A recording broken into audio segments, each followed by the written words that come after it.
نے علامہ کلینی انہوں نے کافی میں اور شیخ طوسی نے کتاب الغیبت میں مشابہ الفاظ کے ساتھ جو ہیں بشیر بن سلمان بردہ فروش، بشیر بن سلمان بردہ فروش، غلام فروش، جس کا کام غلاموں کو لانا اور ان کو بیچنا تھا، جو کہ نسل ابو ایوب انصاری میں سے تھا، حضرت ابو ایوب انصاری اس کی نسل سے تھا یہ بشر بن سلیمان بردہ فروش، اور دوستان آغا امام ہادی اور آغا امام حسن عسکری علیہ السلام میں سے تھے بشر بن سلیمان، اور سامرہ میں ان کے ہمسائے تھے یہی شخص، ان سے روایت کیا ہے۔ بشر بن سلیمان کا قصہ معلوم ہو گیا، اصحاب امام دہوم، اصحاب امام یازدہم میں سے ہے، اور ان کا ہمسایہ بھی ہے سامرہ میں، اور ابو ایوب انصاری کی نسل اور ان کے خاندان سے بھی ہیں۔ ان تینوں بڑی ہستیوں نے شیخ صدوق، شیخ کلینی اور شیخ طوسی، علامہ طوسی، ان تینوں نے روایت کیا ہے اسی سے کہ اس نے کہا، بشر بن سلیمان نے کہا کہ میرے مولا و آقا حضرت ابو الحسن ہادی علیہ السلام، یعنی امام دہوم، انہوں نے جو ہے غلاموں کے مسائل، بردہ فروشی کے مسائل مجھے سکھا دیے، اور میں ان کی اجازت کے بغیر خرید و فروخت نہیں کرتا تھا۔ بشر بن سلمان، اور جب کوئی مسئلہ غلاموں کی خرید و فروخت میں مشتبہ ہوتا میرے لیے تو پھر میں اجتناب کرتا تھا، پرہیز کرتا تھا، کوئی بھی مشتبہ کام نہیں کرتا، جو بھی کرتا امام ہادی کی اجازت سے کرتا تھا، ان کی تعلیمات کے مطابق، تا ان کی وہ مسئلہ میرے لیے حل ہو جاتا، اور جب تک مجھے حلال و حرام کے مابین فرق واضح نہ ہو میں اس کام کو انجام نہیں دیتا تھا، تاکہ ان کی حلال و حرام مجھے صحیح طرح سے معلوم ہو جاتا۔ ایک رات خادم حضرت آقا امام ہادی علیہ السلام، جس کا نام کافور، امام ہادی کا غلام کافور، خادم، آ کر انہوں نے کہا مجھ سے، اب یہ ناقل بشیر بن سلیمان ہے، یہ بیان کرتا ہے کہ کافور خادم آقا امام حاجی علیہ السلام میرے پاس آیا اور مجھ سے کہا کہ ہمارے مولا و آقا ابو الحسن علی ابن محمد عسکری جو ہیں انہوں نے تجھے بلایا ہے، انہیں آقا امام ہادی نے تجھے بلایا ہے۔ میں ان کی خدمت میں پہنچا تو انہوں نے مجھ سے کہا کہ اے بشر، تو انصار کی اولاد میں سے ہو، ابو ایوب انصاری انصار میں سے تھا، اس کی نسل سے ہے یہ، تو انصار کی اولاد میں سے ہو، اور ائمہ اطہار کی ولایت، عقیدہ ولایت، ائمہ اطہار کی ولایت ہمیشہ تمہارے درمیان اور تمہارے فرزندوں کے درمیان یہ ولایت باقی رہی، اور ایک دوسرے کو میراث میں یہ ولایت ملتی رہی، محبت اہل بیت، مودت اہل بیت میراث کے طور پہ تمہارے درمیان رہی ہے، یعنی تم لوگ بہت اچھے شیعوں میں سے ہو، انصار میں سے ہیں۔ یہ اس کے بارے میں امام نے بیان کیا، اور آپ اور تو جو ہے مورد اطمینان اہل بیت ہو، تم لوگ ایسے لوگ ہیں جن کے اوپر اہل بیت اعتماد کرتے ہیں، میں چاہتا ہوں کہ تجھے ایسی فضیلت عطا کر دوں، ایسا کام کہ جو تیرے لیے فضیلت ہے، برتری ہے، مقام ہے، مرتبہ ہے، افتخار ہے، عزت ہے، سربلندی ہے تمہارے لیے. میں ایک ایسے کام پہ تجھے مأمور کرنا چاہتا ہوں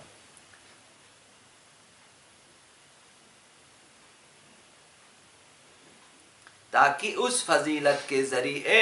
جو ہیں باقی شیعوں پہ ہماری دوستی کے سلسلے میں آگے بڑھے. یعنی پھر تمہاری دوستی ہم سے بھی زیادہ ہو جائے گی باقی شیعوں کی نسبت. لہذا میں تجھے ایک راز سے آشنا کرنا چاہتا ہوں اور ایک کنیز کی خریداری کے لیے تجھے مأمور کر دیتا ہوں، تجھے یہ کام سونپ دیتا ہوں کہ کنیز کی خریداری کرے ہمارے لیے.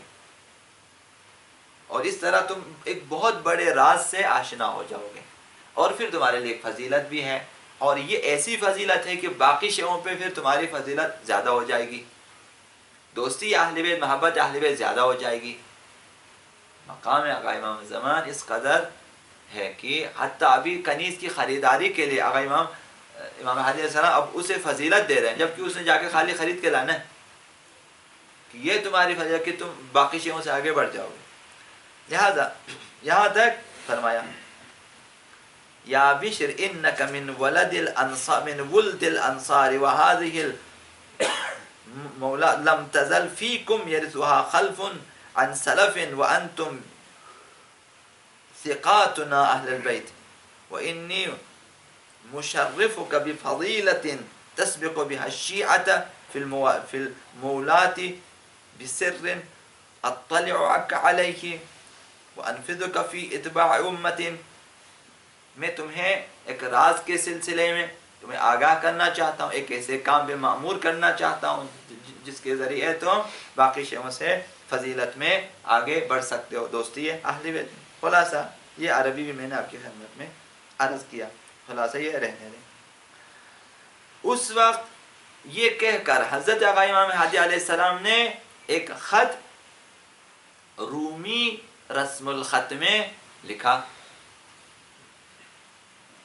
اور اسے پھر مہر لگا دیا اس خط پہ، اور مہر لگا دیا اور 220 دینار کے ساتھ مجھے دیا، 220 دینار کے ساتھ، اور مجھے فرمایا کہ انہیں لے لو اور پھر بغداد جاؤ، اس فلاں دن ظہر کے وقت فرات، نہر فرات کے کنارے وہاں پہ ایک جگہ حاضر ہو جاؤ. جب کشتی جن میں اسرا ہیں، اسیروں کو جن میں سوار کیا ہوا ہے، تم ان کے نزدیک ہو جاؤ گے. جب وہاں پہنچے تو بہت سارے خریدار ہوں گے، وہاں کنیزوں کی خریداری، کشتی سے سارے کنیزوں کو اتاریں گے. اسرا ہیں، اسیر، ان میں کنیزوں خریداری کے لیے اشراف زادے وہاں پہ آئے ہوں گے، بنی عباس کے اشراف زادے، اور کچھ جوانان عرب وہاں پر ہوں گے، اور ان کے گرد یہ سب جمع ہو جائیں گے کنیزوں کو دیکھنے کے لیے اور خریداری کے لیے. اس وقت جو ہے عامر بن یزید بردہ فروش، ایک ایسا شخص ہے جس کا نام ہے عامر بن یزید بردہ فروش، تم نے اسے تحت نظر رکھنا ہے، زیر نظر رکھنا ہے کہ یہ بندہ کدھر ہے. یہاں تک کہ ایسی صفات والی کنیز جو ہیں، جس کی صفات ایسی ہوگی، جس نے ریشم کا لباس پہنا ہوگا، جس نے اپنے چہرے کو چھپا لیا ہوگا کہ باپردہ ہے، باعفت، اور وہ دوسرے خریداروں سے اپنے آپ کو بچا رہی ہوگی، اپنے آپ کو زیادہ سے زیادہ کوشش کرے کہ وہ جو ہیں چھپا لیں، اسے بیچنے کے لیے، فروخت کرنے کے لیے جب وہاں سے باہر نکالیں گے وہ لوگ، تو سنے گا کہ وہ پس پردہ سے کہے گی رومی زبان میں اور رو رہی ہوگی. اس خاتون کی نشانیاں گویا کہ اس کی بے احترامی ہوئی ہے، حد کی حرمت ہوئی ہے، اس پہ وہ رو رہی ہوگی. جو ہے ایک خریدار کہے گا کہ میں اسے 300 دینار میں خریدوں گا، کیونکہ اس کی عفت جو ہے میرے لیے دلچسپی کا باعث، یہ بہت باعفت ہے.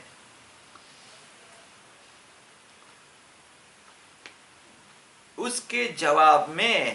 عربی زبان میں وہ کہے گی کہ اگر سلیمان ابن داؤد کے لباس اور اس کی کرسی اور سلطنت بھی اگر دکھا دیں، میں تمہارے ساتھ جانے کے لیے تیار نہیں ہوں. 300 دینار خریداری کہتا ہے، تم 300 دینار تو کیا، تم لباس سلیمان ابن داؤد بھی اس کی سلطنت اور حکومت بھی لا کے دے دو، مجھے کوئی رغبت نہیں ہے. بس بیہودہ اپنا مال تلف نہ کرنا. بردہ فروش کہے گا کہ کوئی چارہ نہیں ہے، میں مجبور ہوں کہ تجھے فروخت کروں. وہ کنیز کہے گی کہ جلدی کیوں کرتے ہو، جلد بازی نہ کرو، کچھ دیر انتظار کرنا چاہیے کہ ایک خریدار، کوئی اور خریدار آ جائے جو میرے دل کو راضی کرے، جو ہے اس کی وفاداری اور اس کی امانت داری سے میرا دل آرام ہو جائے، تاکہ میں اس کے ہاتھ میں فروخت ہو جاؤں. اس وقت تو نزدیک چلے جا، اس سے امام سکھا رہے ہیں، ایسی باتیں ہوں گی. اس کے بعد تو نزدیک چلے جاؤ اور اسے کہو کہ میرے ساتھ میرے پاس ایک سربستہ خط بھی ہے، اور میں اشراف میں سے، بڑے لوگوں میں سے ہوں، جو ہے اس خط کو میں لکھا، اور رومی زبان میں یہ خط لکھا ہوا ہے، اور با کرم ہے، با وفا ہے، با شرافت، با سخا ہے، یہ وغیرہ بیان کریں اپنے بارے میں، اور پھر خط اسے دکھا دیں تاکہ وہ اس خط کو پڑھے. اور اس خط میں لکھنے والے کے اخلاق اور سیرت کے بارے میں بیان کیا ہوا ہے. تم اسے پڑھ لو، اگر تمہارا دل راضی ہو جاتا ہے، اگر تم نے پسند کیا، تو پھر میں وکیل ہوں اب اس اشراف زادے کی طرف سے کہ میں تجھے خریداری کروں. میں نے خط لایا، اس کی صفات یہ وغیرہ بیان کیا. یہاں تک بات ہو گئی. ابھی چند منٹ کے بعد یہ ختم ہو جائے انشاءاللہ، زیادہ آپ کا وقت نہیں ہوگا. بشر کہتا ہے کہ جس طرح آقا امام ہادی نے مجھے دستور دیا تھا، اسی کے مطابق جو ہے میں نے کام انجام دیا. جب اس کنیز نے خط کو دیکھا تو بہت زیادہ گریہ کیا، انہوں نے رو دیا. پھر اس کے بعد بردہ فروش سے کہا کہ مجھے اس خط لانے والے کے جو صاحب ہیں اس کے لیے مجھے فروخت کر دے ان کے ہاتھوں میں. پھر شدت سے قسم کھا لیا کہ اگر اس صاحب اس خط لانے والے کے ہاتھ مجھے فروخت نہ کیا تو میں خودکشی کر لوں گی. اس طرح سے تو یہ بشر کہتا ہے کہ میں ایک جو ہے مدت تک تھوڑی دیر تک اس کی قیمت کے بارے میں بردہ فروش سے میں نے گفتگو کی. چنے بازی ہم لوگ کرتے ہیں. انہوں نے کیا تا ان کی جو پیسے آقا امام ہادی نے دیے تھے 220 درہم، اسی پہ راضی ہو گئے. وہ راضی ہو گئے. میں نے جو ہے پیسے ان کے حوالے کیے اور کنیز کو اپنے ساتھ جو ہے خوشی اور سرور کے ساتھ اسے لیا اور لایا یہاں پہ گھر تک، بغداد میں گھر تک لے آیا. جب ہم وہاں پہنچے، انہوں نے امام کے خط کو اپنے جیب سے باہر نکالا، اسے بوسہ دیا اور اپنے جو ہے آنکھوں سے لگا دیا اور اپنے بدن سے اسے جو ہے بدن پہ ملنا شروع کیا. میں نے اسے کہا کہ کیا عجیب باتیں ہیں، کیا عجیب غریب کام ہیں. خط کو چوم لیتی ہو اور پھر اسے جو ہے اپنے آنکھوں پہ لگا لیتی ہو، پھر بدن سے مس کرتی ہو. انہوں نے جواب دیا، انہوں نے کہا کہ اے کم معرفت. خط چونکہ رومی زبان میں شاید اسے پتہ نہیں چلا کہ اس کے اندر کیا لکھا ہوا ہے. ان سے کہا کہ اے درمندہ کم معرفت، مقام اولاد پیغمبر کی معرفت کم ہے. میری باتیں سنو اور دل کو بھی میری طرف متوجہ رکھو. میں ملیکہ دختر یشوعا پسر قیصر بادشاہ روم میں شہزادی ہوں. حضرت یشوعا کی نسل سے، دختر یشوعا ملکہ پسر قیصر روم بادشاہ روم جو ہیں شہزادی ہوں. میری ماں حواریین میں سے تھا، حضرت عیسیٰ کے حواریین میں سے، جس کی نسبت حضرت شمعون وصی حضرت عیسیٰ مسیح علیہ السلام تک جس کا نسب پہنچتا ہے. ان کی والدہ جو ہیں حضرت نرجس خاتون کی والدہ کا سلسلہ نسب حضرت شمعون وصی حضرت عیسیٰ تک ان کا نسب پہنچتا ہے. تو انہوں نے اس طرح سے بیان کیا.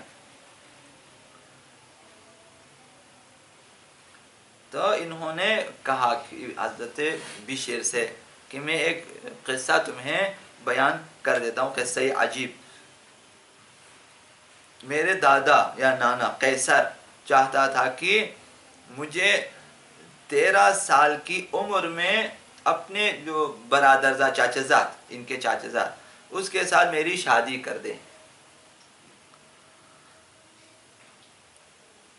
اور ان کے قصر میں 300 افراد حواریوں کی نسل سے، راہبوں کی نسل سے،